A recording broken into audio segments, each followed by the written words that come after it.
فاضت عيناي شوقا ولطيبة ذرفت. ابتدا ہے رب ذوالجلال کے بابرکت نام سے جو بڑا مہربان نہایت رحم والا ہے. وحدہ لا شریک ہے، پاک ہے وہ ذات جس کے قبضے میں ہماری جان ہے. تمام سننے والوں اور دیکھنے والوں کو السلام علیکم ورحمۃ اللہ وبرکاتہ.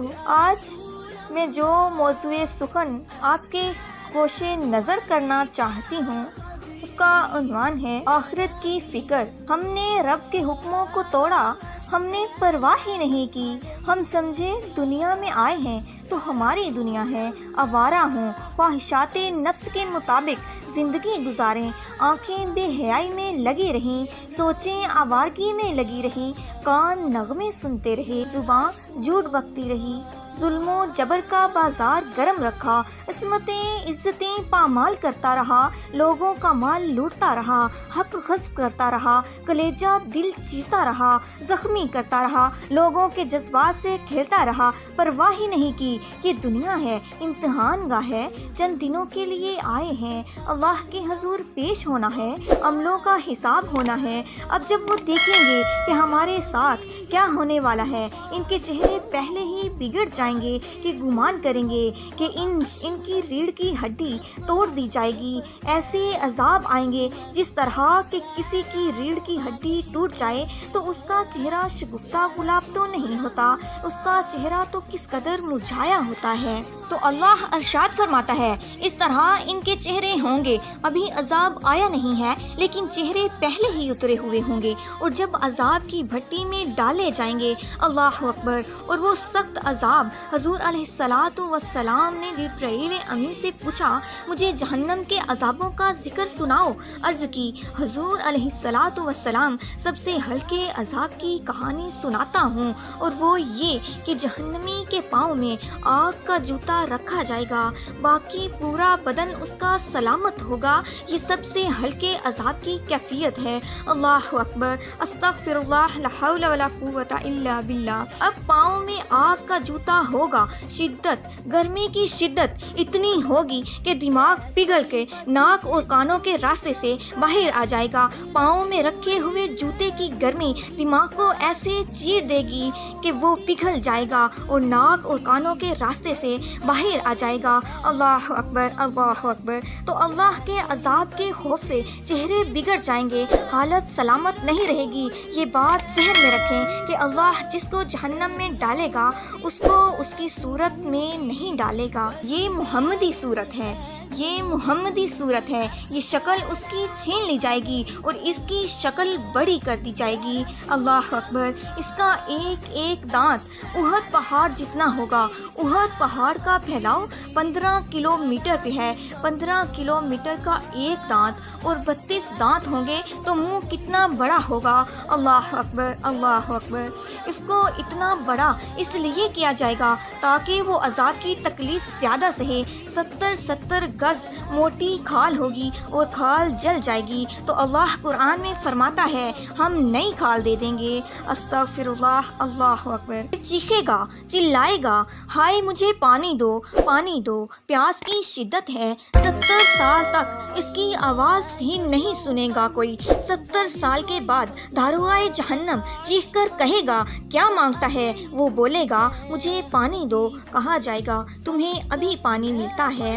پھر داروغائے جہنم اسے پانی دے گا. کوکا کولا کی بوتل دے گا یا پیپسی تھما دے گا، منرل واٹر کی بوتل دے گا؟ نہیں نہیں، قرآن بتاتا ہے اسے مائے حمیم دیا جائے گا، کھولتا ہوا پانی، اور وہ اتنا گرم ہوگا جب پینے کے لیے چہرے کے قریب کرے گا. اس سے اٹھتی ہوئی بھاپ کی وجہ سے اس کے چہرے کی کھال ادھڑ کر نیچے گر پڑے گی، لیکن اس کے باوجود اس کو پینا پڑے گا. اللہ اکبر. اللہ فرماتا ہے یہ دنیا ہی سب کچھ نہیں ہے. سمجھ لیا یہی سب کچھ ہے. آخرت کو بھول گئے. صبح اٹھے، کام پہ چلے گئے، شام آئے اور آوارگی میں چلے گئے. صدائیں آتی رہیں حیا علی الفلاح، حیا علی الصلاح. کوئی پرواہ ہی نہیں کی، نہ پیشانیوں نے سجدے کیے، نہ سوچوں میں پاکیزگی آئی. زندگی یوں گزار کے چلے گئے. ایک وہ ہوں گے جن کے چہرے شگفتہ گلاب ہوں گے، ایک وہ ہوں گے جن کے چہرے بگڑے ہوئے ہوں گے۔ اللہ اکبر۔ اللہ اذا بلغت التراق، یہ تو قیامت کا منظر ہے، قیامت سے قبل بھی ایک منظر اور ہے، اللہ اس منظر کو بھی بیان کر رہا ہے۔